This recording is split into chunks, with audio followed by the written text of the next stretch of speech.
दोस्तों नमस्कार, आप सभी का स्वागत है वनडे एग्जाम स्टडी के यूट्यूब चैनल में। किसी भी टीचिंग एग्जाम की तैयारी कर रहे हो जिसमें बाल विकास एवं शिक्षा शास्त्र से क्वेश्चन आते हैं तो ये वीडियो आपके लिए ही रहेगा। जैसा कि हमने आपसे कहा था कि हम आपको सभी प्रीवियस ईयर के क्वेश्चंस पेपर को हम सॉल्व कराएंगे, उसी क्रम में आज का जो वीडियो रहेगा इसमें बाल विकास एवं शिक्षा शास्त्र के 30 क्वेश्चन होंगे जो सीटेट 2012 की परीक्षा में पूछे गए हैं। आप में से बहुत सारे लोग कमेंट करते हैं कि सर सीटेट 2017 का क्वेश्चन पेपर सॉल्व करा दीजिए, तो आपको बता दें सीटेट 2017 में नहीं हुआ था। तो इस प्रकार के कमेंट करने से पहले ये भी जान लें कि कब कब सीटेट हुआ है। चलिए शुरू करते हैं इस वीडियो को। पहला प्रश्न आपके सामने, एक शिक्षक प्रश्न पत्र बनाने के बाद ये जांच करता है कि प्रश्न परीक्षण के विशिष्ट उद्देश्यों की परीक्षा ले रहे हैं। तो टीचर जो है प्रश्न पत्र के किस बारे में चिंतित है, मतलब आप टीचर बन चुके हैं, आपको एक क्वेश्चन पेपर बनाना था जो आपने बना लिया है, उसके बाद आप ये सोच रहे हैं कि जो हमने पेपर बनाया है क्या वो पेपर विशिष्ट उद्देश्यों की परीक्षा ले पा रहा है। तो आप किसके बारे में सोच रहे हैं? क्या आप वैधता के बारे में सोच रहे हैं? तो यहाँ पे वैधता से तो कोई संबंध होगा नहीं, उद्देश्यों की बात है। संपूर्ण विषय वस्तु ये हो सकता है कि आपने प्रत्येक विषय वस्तु यानी प्रत्येक सिलेबस से क्वेश्चंस को डाला है कि नहीं डाला है, क्योंकि सिलेबस भी जो बनाया जाता है उसमें भी इस हिसाब से चैप्टर को रखा जाता है कि बच्चे की बौद्धिक स्तर के हिसाब से जो भी चैप्टर होते हैं उसमें जो भी पाठ पढ़ाया जाता है वो उनकी मानसिक स्तर के हिसाब से रखा जाता है कि विशिष्ट उद्देश्यों की पूर्ति हो पाए। तो यहाँ पे प्रकार भी नहीं होगा, विश्वसनीयता भी नहीं होगा, वैधता भी नहीं होगा। आंसर मिलेगा आपको यहाँ पे संपूर्ण विषय वस्तु को शामिल किया गया है या नहीं किया गया है, इस बारे में टीचर चिंतित है। तो इस क्वेश्चन के लिए आपको उत्तर मिलेगा ऑप्शन नंबर बी। दूसरा प्रश्न है यहाँ पे, विवेचनात्मक शिक्षा शास्त्र का यह दृढ़ विश्वास है कि पहला ऑप्शन, एक शिक्षक को हमेशा कक्षा कक्ष के अनुदेशन का नेतृत्व करना चाहिए। छोटी सी ट्रिक आपको बता दें, क्वेश्चन अगर सकारात्मक है, यहाँ पे कहीं भी निगेटिव वर्ड का प्रयोग नहीं हुआ है और ऑप्शन में अगर हमेशा लिखा है, केवल लिखा है, एकमात्र लिखा है, ही लिखा है, तो वो उसका उत्तर कभी नहीं होगा। तो इस तरीके से आप गलत ऑप्शन को हटा पाएंगे, ये आपका हट गया। दूसरा कहा जा रहा है शिक्षार्थियों को स्वतंत्र रूप से तर्कणा नहीं करनी चाहिए। भाई क्यों नहीं करनी चाहिए? शिक्षार्थियों को मौका मिलना चाहिए। दूसरी बात, बाल केंद्रित शिक्षा में आपने पढ़ा होगा कि बच्चे का किसी भी प्रकार से नुकसान ना हो, ठीक है, तो ये आपको ध्यान रखना है। बच्चे को हम कभी भी निगेटिव सेंस में नहीं लेंगे, बच्चे को हम स्वतंत्र रूप से तर्कणा करने का मौका देते हैं, अवसर देते हैं। तो ये भी आपका उत्तर नहीं होगा। बच्चे स्कूल से बाहर क्या सीखते हैं, ये अप्रासंगिक है। भाई अप्रासंगिक क्यों है? बच्चे स्कूल से बाहर क्या सीखते हैं इसकी भी चर्चा क्लास में होनी चाहिए, तो ये भी गलत हो गया। अब आपके पास एक ही ऑप्शन बचा है कि शिक्षार्थियों के जो अनुभव होते हैं वो प्रत्यक्ष और महत्वपूर्ण होता है। भाई बच्चा बाहर से या समाज से या वातावरण से जो भी प्रत्यक्ष रूप में देखता है ये एक महत्वपूर्ण जरूरी होता है कि बच्चे का ज्ञान वो है स्थायी होगा जो प्रत्यक्ष रूप में देख करके ग्रहण करेगा।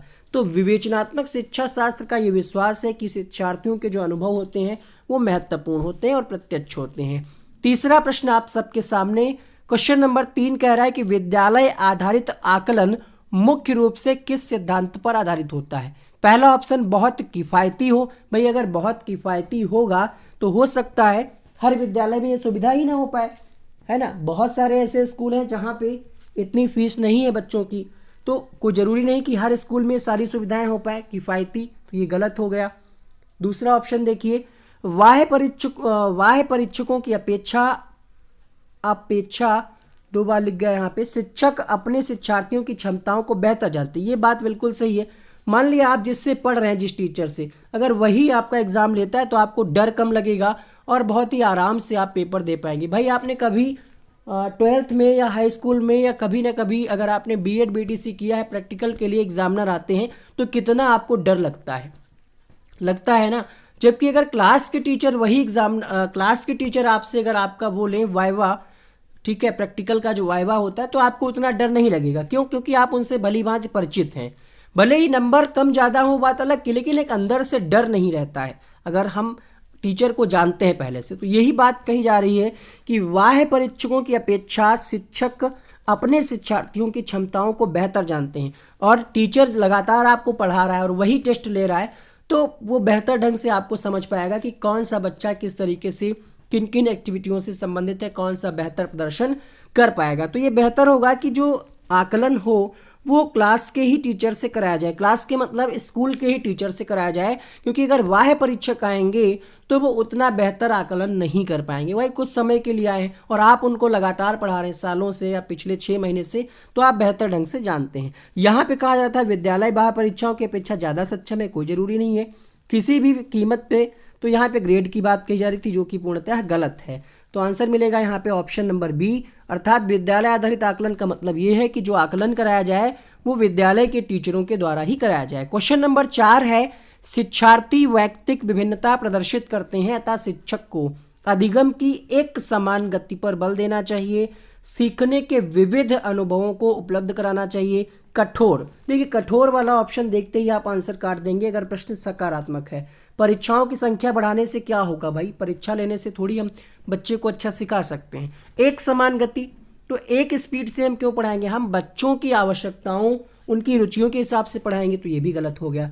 अर्थात हमें क्या करना चाहिए, विविध अनुभव। वैसे भी हमने आपको बताया था अगर विविध लगा है शब्द में तो वो उसका सही आंसर होगा, ये चांसेस रहते हैं 70 से 80%।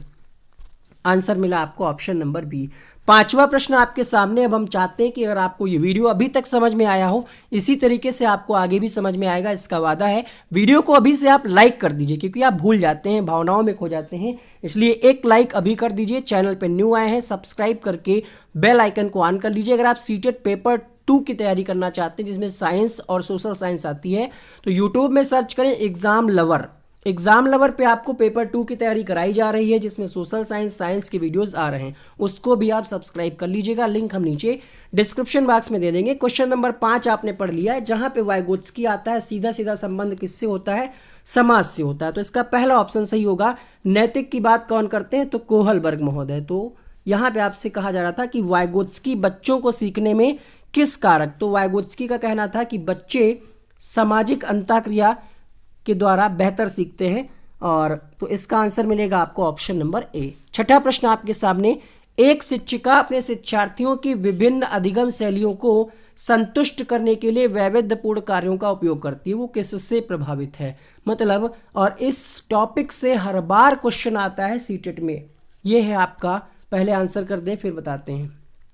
देखिए कहा जा रहा है विभिन्न अधिगम शैली, ठीक है, और वैविध्यपूर्ण कार्य, इसका डायरेक्टली संबंध है। अगर आपने गार्डनर का बहुबुद्धि सिद्धांत पढ़ा होगा, उसमें यह कहा जाता है कि हम विभिन्न तरीकों से बच्चों को विभिन्न शैलियों से पढ़ाएंगे और अनेक प्रकार के बच्चों को विविध प्रकार के अवसर उपलब्ध कराएंगे। ये कहता है गार्डनर का बहुबुद्धि सिद्धांत, और हर बार यहाँ से क्वेश्चन आता है। ये आपको याद ही कर लेना है कि वैविध्यपूर्ण कार्यों का उपयोग, विविध अधिगम शैलियों का उपयोग किसके अंतर्गत करते हैं, तो गार्डनर का बहुबुद्धि का सिद्धांत था, उसी के अंतर्गत करते हैं। सी ऑप्शन बिल्कुल करेक्ट है। क्वेश्चन नंबर 7 देखिएगा, एक शिक्षिका अपने आप से कभी भी प्रश्नों के उत्तर नहीं देती, वह अपने विद्यार्थियों को उत्तर देने के लिए समूह चर्चाएं और सहयोगात्मक अधिगम अपनाने के लिए प्रोत्साहित करती। यह या फिर ये उपागम, ये मतलब कौन सा उपागम है यहाँ पे, अगर आप टीचर हैं खुद उत्तर नहीं दे रहे हैं, बच्चों से उत्तर निकलवा रहे हैं, क्या ये सक्रिय भागीदारिता है? जी हाँ, क्योंकि इसमें क्या है, बच्चे एक्टिव रहेंगे। तो पहले ही ऑप्शन में आपको उत्तर मिल गया, बेहतरीन। अब आप सोच रहे होंगे यहाँ पे बाकी के क्यों नहीं, जब हमें मिल गया यहाँ पे सक्रिय, बच्चे एक्टिव रहेंगे, देखना है तो आप देख सकते हैं क्या बच्चे सीखने के लिए तत्पर हैं। तो ये हम कैसे डिसाइड कर लेंगे कि बच्चे सीखने के लिए तत्पर हैं या नहीं है? हम तो बच्चों को मौका दे रहे हैं ना, प्रोत्साहित कर रहे हैं सहयोगात्मक अधिगम। तो यहाँ पे सबसे बेहतर ऑप्शन है यहाँ पे option number A. Question number 8 देखिए, निम्नलिखित में से कौन सा शिक्षक से संबंधित अधिगम को प्रभावित करने वाला कारक है? विषय वस्तु में प्रवीणता, बैठने की उचित व्यवस्था। तो बात किसकी है, शिक्षक से संबंधित, तो बैठने वाला ऑप्शन गलत हो जाएगा। शिक्षण अधिगम संसाधनों की उपलब्धता, विषय वस्तु या अधिगम अनुभवों की प्रकृति। क्वेश्चन नंबर 8 सही जवाब मिलेगा विषय वस्तु में प्रवीणता। भाई सब्जेक्ट का जो टीचर है, अगर आप विषय वस्तु में प्रवीण नहीं हैं तो ये एक तरीके से प्रभावित करने वाला कारक है, शिक्षक से संबंधित विषय वस्तु में प्रवीणता। तो इसका ऑप्शन नंबर ए सही होगा। अगला देखिए क्वेश्चन नंबर 9 देखिए, ये भी एक फेवरेट टॉपिक है सीटेट का, हर बार एक क्वेश्चन घुमा फिरा करके पूछ ही लेता है। राज्य स्तर की एकल गायन प्रतियोगिता के लिए शिक्षार्थियों को तैयार करते समय एक विद्यालय लड़कियों को वरीयता दे रहा है, अर्थात पक्षपात कर रहा है। तो ये क्या दर्शा रहा है? सिंपल सी बात है कुछ सोचना ही नहीं आपको। जेंडर बायस अर्थात लैंगिक पूर्वाग्रह, आंसर मिलेगा आपको 9 के लिए ऑप्शन नंबर ए। ऊपर आई बटन में आप चेक करिएगा, प्रीवियस वीडियोस के लिंक आपको हर 10 मिनट पे, 15 मिनट पे और 20 मिनट पे आपको वीडियो में शो करेंगे, आप उनको क्लिक करके देख सकते हैं। ये क्वेश्चन सीटेट के ईवीएस में भी पूछा गया है, तो ये पैडागोजी का क्वेश्चन है कि किस तरीके से आप शिक्षण प्रक्रिया को अपनी प्रभावशाली बनाते हैं। क्वेश्चन है कि बीजों का अंकुरण संकल्पना के शिक्षण की सबसे प्रभावी पद्धति क्या है? व्याख्या करना। क्या प्राथमिक स्तर पे बच्चा व्याख्या करने से समझ जाएगा? उतना ज़्यादा नहीं, तो ये थोड़ा सा अच्छा नहीं है, अभी इसको हम होल्ड करते हैं। यहाँ पे कहा जा रहा है श्यामपट्ट पर चित्र बनाना, वर्णन करना। गलत बात नहीं, लेकिन बच्चा सिर्फ चित्र बना दे और आप वर्णन करने समझ जाएगा, हो सकता है समझ जाए, लेकिन हमें क्या करना है, ऑप्शन कोई गलत नहीं होते हैं। कई बार आपने देखा होगा चारों ऑप्शन आपको सही लग रहे होंगे। कहा जा रहा है सबसे प्रभावी, तो सबसे प्रभावी तरीका ये है कि विद्यार्थियों द्वारा, क्योंकि यहाँ पे विद्यार्थी एक्टिव हैं, ठीक है, आप व्याख्या कर रहे हैं, इसमें विद्यार्थी सुन रहा नहीं सुन रहा है, तो वो उतना प्रभावी नहीं होगा। ऐसे ही आप यहाँ पे वर्णन कर रहे हैं, बाई चांस कोई बच्चा नहीं देख रहा है, बोर्ड की तरफ नहीं ध्यान दे रहा, कुछ और कर रहा, लेकिन यहाँ पे क्या है, विद्यार्थियों द्वारा पौधे के बीज बोना और उसके अंकुरण के चरणों का अवलोकन करना, तो ये सबसे बेहतर तरीका होगा। अगर आप किसी भी क्लास में बीजों के अंकुरण की संकल्पना को समझा रहे हैं, तो आप बीज बो करके और उनके अंकुरण के स्टेप को बताएं और उसका ऑब्जर्वेशन करें। तो इसका आंसर मिलेगा आपको ऑप्शन नंबर बी। जब बच्चा फेल होता है तो इसका तात्पर्य क्या है? बच्चा पढ़ाई के लिए योग्य नहीं, भाई बच्चे को हम गलत नहीं कहेंगे। बच्चा फेल हो रहा है इसका मतलब ये नहीं कि बच्चा पढ़ाई के योग्य, बच्चा पढ़ाई के योग्य है अगर उसको वातावरण ठीक से दिया जाए, टीचर सही मिल जाए, ठीक है, और जो सामग्री है, अधिगम सामग्री, वो मिल जाए, तो बच्चा, हर बच्चा पढ़ सकता है, हर बच्चा विशिष्ट होता है। यहाँ पे याद करने की बात कही गई, ये वैसे ही गलत हो गया। ट्यूशन की बात कहीं भी एनसीएफ या कोई नहीं कहता है कि ट्यूशन की आवश्यकता है, अर्थात आंसर क्या मिलेगा कि व्यवस्था फेल हुई है तभी बच्चा फेल हुआ है। आंसर मिलेगा यहाँ पे क्वेश्चन नंबर 11 के लिए डी। होता हो, वास्तविकता में ऐसा हो या ना हो, जो मनोवैज्ञानिक सिद्धांत कहते हैं, जो एनसीएफ कहता है, जो आरटीई कहता है, उसके हिसाब से आपको जाना है। ऑप्शन नंबर डी सही होगा।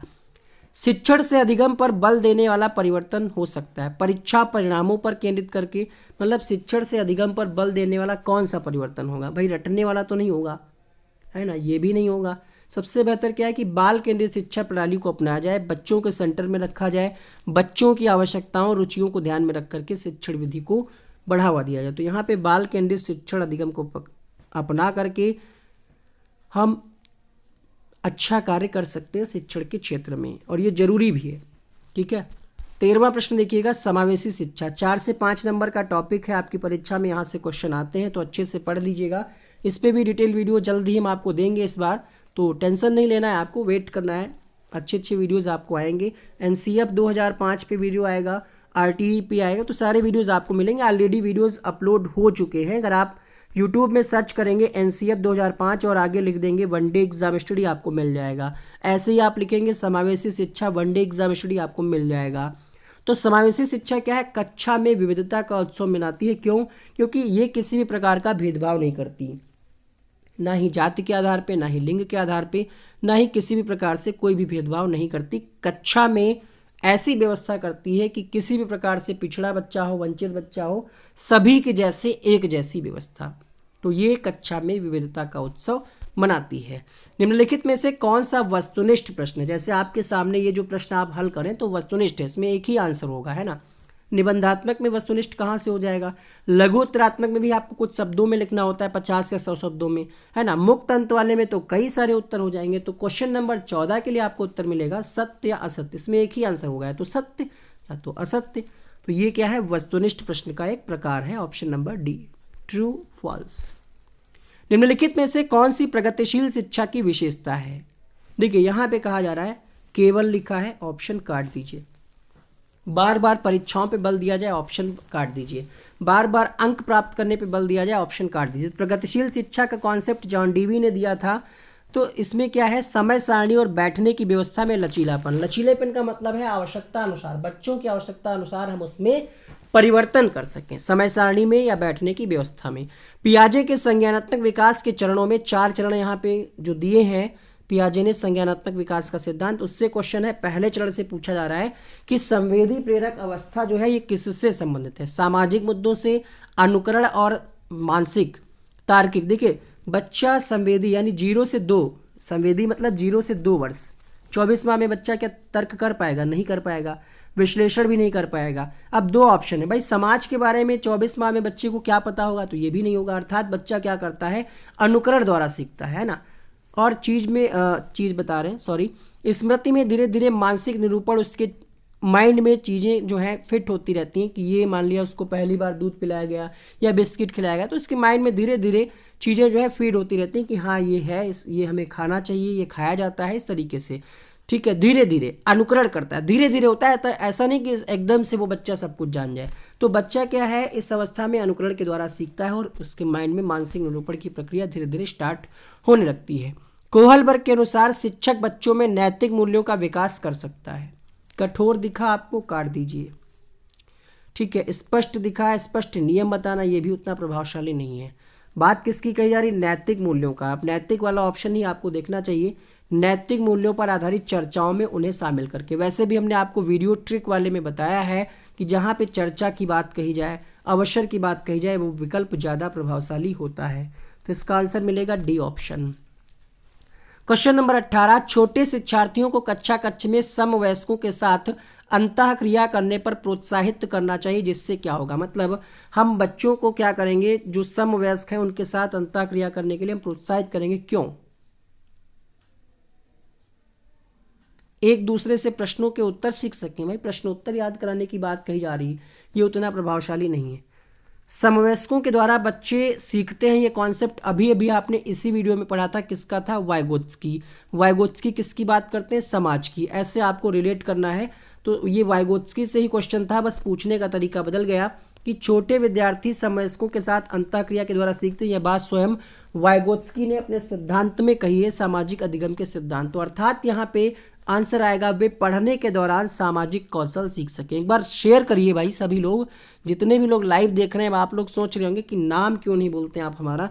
देखिए, नाम बोलने से क्या होता है, वीडियो बोरिंग हो जाता है। बहुत सारे लोग, लाखों लोग, कई बार वीडियो वायरल होता है, तो यही वीडियो लाखों लोग देखते हैं। ठीक है, और अगर आप सभी लोग इस वीडियो को लाइक कर देंगे तो आप सभी की महान कृपा होगी, ये वीडियो शायद वायरल हो जाए। तो नाम लेने के लिए आप परेशान ना हो, उसके लिए हम अलग से सेशन रख लेंगे संडे को, जिसमें आप सभी से हम बातचीत कर लेंगे, आपके नाम ले लेंगे। क्वेश्चन नंबर 19 आपने पढ़ लिया होगा, जब एक निरोगी बच्चा पहली बार विद्यालय आता है तो शिक्षक को क्या करना चाहिए? अलग करने की बात नहीं करनी चाहिए। विशेष विद्यालय में भी अलग करने की बात है। प्रवेश परीक्षा कभी नहीं लेते हम, हालांकि वर्तमान समय में ऐसा ही है, लेकिन आरटीई 2009 क्या कहता है कि हमें जो है एडमिशन के लिए कभी भी हमें प्रवेश परीक्षा नहीं लेनी चाहिए। ठीक है, तो यहाँ पे क्या करेंगे हम, अगर कोई बच्चा निर्योग्य बच्चा है जो पहली बार विद्यालय आता है, तो हम क्या करेंगे, उसके माता पिता के साथ चर्चा करेंगे कैसे उसको हम बेहतर ढंग से शिक्षा दे पाएँ। सहकारी योजना विकसित करने के लिए माता पिता के साथ चर्चा करनी चाहिए। प्रायः शिक्षार्थियों की त्रुटियां डैश की ओर संकेत करती हैं। तो भाई यहाँ पे त्रुटियां, इस क्वेश्चन के आपको अलग अलग किताबों में हो सकता है अलग अलग आंसर मिले, तो ये तो एक एक्स्ट्रा ऑप्शन टाइप हो गया है। ठीक है, यांत्रिक कैसे सीखते हैं? नहीं, यांत्रिक नहीं होगा, ये दो ऑप्शन आपस में मिक्स हो गए हैं। देखिए यहाँ पे एक ऑप्शन ये तो सही लिखा है, यहाँ पे लिखा होना चाहिए था, सही लिखा है वे कैसे सीखते हैं, बस अब सही है ऑप्शन। ठीक है, अब सही है, एक एक्स्ट्रा टाइप हो गया था।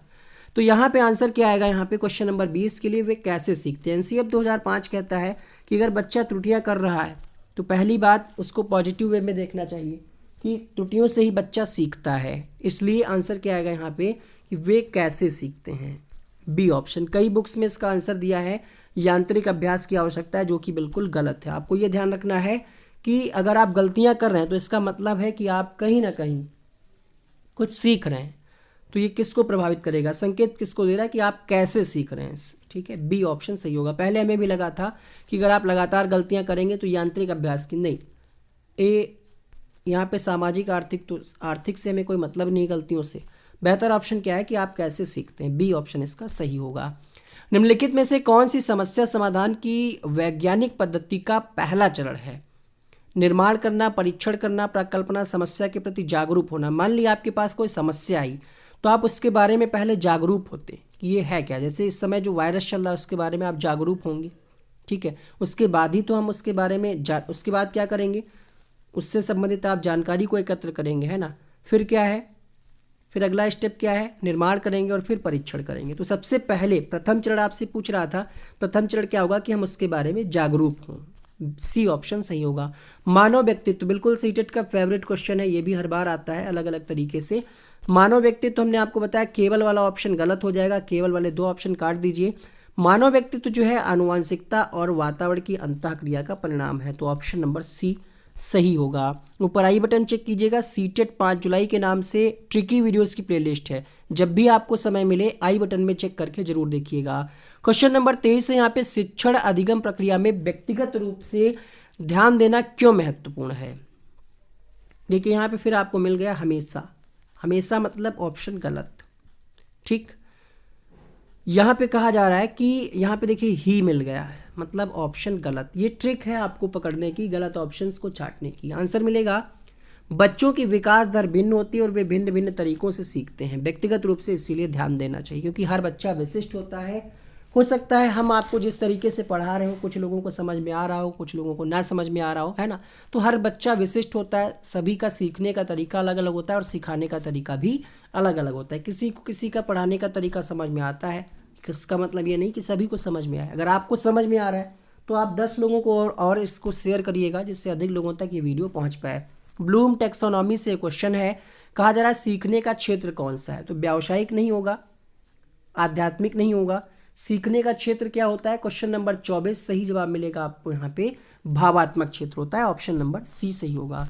25वां प्रश्न देखिएगा, जब बच्चा कार्य करते हुए उबने लगता है तो इस बात का संकेतक है कि अनुशासित करने की जरूरत है, यांत्रिक कार्य बार बार हो रहा है, बच्चा बुद्धिमान नहीं है, सीखने की योग्यता नहीं। भाई बच्चे को हम गलत नहीं ठहराएंगे, तो ये 2 ऑप्शन गलत हो गए। ये इनमें आपको बेहतर ऑप्शन की चुनाव करना है। जब आप ही कुछ सीखने से उबने लगते हैं, जैसे आपको हम बार बार वही चीज़ पढ़ाएं, कुछ नया ना पढ़ाएं, ये पेपर आज हमने सॉल्व कराया, फिर आपको कल पढ़ाएं, फिर वही परसों पढ़ाएं, तो बच्चा क्या है उबने लगेगा। अर्थात क्या है कि कार्य जो है यांत्रिक रूप से बार बार वही रिपीट हो रहा है, तो इसका आंसर मिलेगा ऑप्शन नंबर बी। शिक्षा के संदर्भ में सामाजिकरण से क्या तात्पर्य है। सामाजिक, फिर से देखिए यहाँ पे सदैव लिखा है, सदैव, हमेशा, केवल, तो ये गलत हो गया। अपने सामाजिक मानदंड बनाना गलत बात है, हम खुद क्यों बनाएंगे। सामाजिकरण की एक प्रक्रिया होती है, उसके अंतर्गत क्या होता है कि आप समाज में, सामाजिक वातावरण में खुद को ढाल पाएं, ठीक है। तो अनुकूलन और समायोजन, यहाँ पे समायोजन होगा। तो क्वेश्चन नंबर 26 के लिए आंसर मिलेगा option number D. Question number 27, निम्नलिखित में से कौन सा विकास का सिद्धांत है। विकास का सिद्धांत, तो ये निरंतर चलने वाली प्रक्रिया है और यहाँ पे लिखा है नहीं है, तो ये गलत हो गया। यहाँ पे हमेशा लिखा है, ये ऑप्शन गलत हो गया, ठीक है। सभी की विकास दर समान नहीं होती, ये बात बिल्कुल सही है, क्योंकि देखिए आप 4-5 नहीं, आप कोई जुड़वा बच्चे को ही ले लीजिए, या 4-5 ग्रुप में कोई बच्चे हों, एक ही उम्र के हों, क्या उन सभी का विकास एक ही समान, एक ही दर से हुआ होगा। क्रम एक ही रहेगा, क्रम एक ही रहेगा, सिर से पैर की ओर, अंदर से बाहर की ओर, लेकिन दर अलग अलग होगी। आप देख लीजिए, एक सिंपल सा एग्जांपल है, अक्ल दाढ़, क्या सभी को एक ही उम्र में निकलती है, नहीं, किसी को 18 साल में, किसी को 19 साल में, कुछ ना कुछ अंतर जरूर होता है। यहाँ पे कहा जा रहा है कि अंतःक्रियाएं संबंधित नहीं, जबकि संबंधित होती हैं। आपको पॉजिटिव वाला ऑप्शन ढूंढना था, मिल गया आपको आंसर कि विकास की दर समान नहीं होती, बी ऑप्शन सही होगा। ये भी क्वेश्चन 3 से 4 बार पूछा गया अलग अलग राज्यों की टेट परीक्षाओं में। वीडियो को शेयर जरूर करिएगा, एक शेयर करिएगा जरूर अपने वीडियो को, ठीक है, अपने दोस्तों को। मानव विकास को क्षेत्रों में विभाजित किया था, सीक्वेंस में आपको बताना है, तो सबसे पहले कौन सा स्टेप होगा। क्वेश्चन नंबर 28 के लिए बताइए, जल्दी से बताइए। बहुत बढ़िया, जितने लोग लाइव देख रहे हैं बहुत अच्छा लग रहा है, ज़्यादा से ज़्यादा संख्या में आप लोग जुड़ें, ऐसे ही बेहतरीन वीडियोस आपके लिए आते रहेंगे। संस्कृत, ईवीएस, पर्यावरण, यानी सभी वीडियोस आपको मिलते रहेंगे। बिल्कुल सही। तो क्वेश्चन नंबर 28 के लिए आंसर क्या मिलेगा, शारीरिक, संज्ञानात्मक, संवेगात्मक और सामाजिक। तो 28 के लिए आपको उत्तर मिलेगा ऑप्शन नंबर बी, 28 का ऑप्शन नंबर बी सही होगा। क्वेश्चन नंबर 29 देखिएगा, एक शिक्षिका पाठ्य वस्तु और फल सब्जियों के कुछ चित्र, भाई कुछ लोग यहाँ पे डी बता रहे हैं, डी कैसे होगा। सबसे पहले शारीरिक है ना, शारीरिक, संज्ञानात्मक, संवेगात्मक और सामाजिक। क्वेश्चन नंबर 28 के लिए बी होना चाहिए मेरे हिसाब से। तो क्वेश्चन नंबर 29 देखिए, एक शिक्षिका पाठ्य वस्तु और फल सब्जियों के कुछ चित्र का प्रयोग करती है और अपने शिक्षार्थियों से चर्चा करती है। विद्यार्थी इस जानकारी को अपने क्या करते हैं, पूर्व ज्ञान से जोड़ते हैं और पोषण की संकल्पना करते हैं। तो ये किस उपागम पर आधारित है? भाई पूर्व ज्ञान से जोड़ रहे हैं अर्थात ज्ञान का निर्माण हो रहा है। यहाँ पे कोई सिद्धांत नहीं फॉलो हो रहा है जो दिए हैं, ठीक है, पूर्व ज्ञान से जोड़ रहे हैं। अगर सिद्धांत फॉलो भी हो रहा है तो यहाँ पे वो ऑप्शन में नहीं है। थॉर्नडाइक का नियम यहाँ पे फॉलो हो रहा है, गॉड नियम, वो ऑप्शन में नहीं है। तो यहाँ पे क्या हो रहा है, ज्ञान का निर्माण हो रहा है चर्चा के द्वारा। पहला ऑप्शन सही होगा। क्वेश्चन नंबर 30, जब बच्चे की दादी, ये थोड़ा सा विवादित क्वेश्चन है, इसका सीटेट ने आंसर कुछ और दिया था और जो स्पेशलिस्ट हैं मनोविज्ञान के, जो स्पेशल टीचर हैं, अच्छे अच्छे टीचर, ठीक है, हम तो अभी सीख ही रहे हैं और आपको सिखा रहे हैं, उनका ये कहना था कि ये सीटेट ने आंसर गलत दिया है। खैर देखते हैं, कहा जा रहा है क्योंकि इसके दो ऑप्शन सही हैं। कहा जा रहा है जब बच्चे की दादी उसे उसकी माँ की गोद से ले लेती है, गोद में है दादी की और माँ गोद से ले लेती, तो बच्चा रोने लगता है। क्यों रोने लगता है? वियोग मतलब अलग हो रहा है, इसके कारण। देखिए समाज के बारे में तो नहीं होगा, अजनबी भी नहीं होगा। अब दोनों ऑप्शन यहाँ पे हैं, संवेग भी है क्योंकि बच्चा रो रहा है, लेकिन इसका जो सीटेट ने आंसर दिया था अगर उसके हिसाब से जाएं तो सीटेट के आंसर के हिसाब से आंसर था सी। अगर हम अपना आंसर बताएं तो यहाँ पे आंसर होगा वियोग, क्योंकि बच्चा अलग हो रहा है, उसको वियोग हो रहा है। इस वजह से यहाँ पे ए और सी दोनों ही आंसर हो सकते हैं। आपका क्या विचार है इस वीडियो के बारे में, कि वीडियो नहीं, इस क्वेश्चन के बारे में आपका क्या विचार है? नीचे कमेंट बॉक्स में जरूर लिखिएगा, एक एक कमेंट जरूर कीजिएगा कि ये वीडियो आपको कैसा लगा। यहाँ पे आपको कुछ ट्रिकी वीडियोस आ रहे होंगे, कुछ प्रीवियस वीडियोस आ रहे होंगे, उनको भी आप क्लिक करके देख सकते हैं। थैंक यू सो मच इस वीडियो को देखने के लिए। सीटेट 2011 से 2019 तक जितने भी पेपर हुए हैं, पेपर 1 पेपर 2 दोनों ही हम आपको सॉल्व करने का पूरा प्रयास करेंगे। इस वीडियो में इतना ही। Wish you all the best. Thank you so much.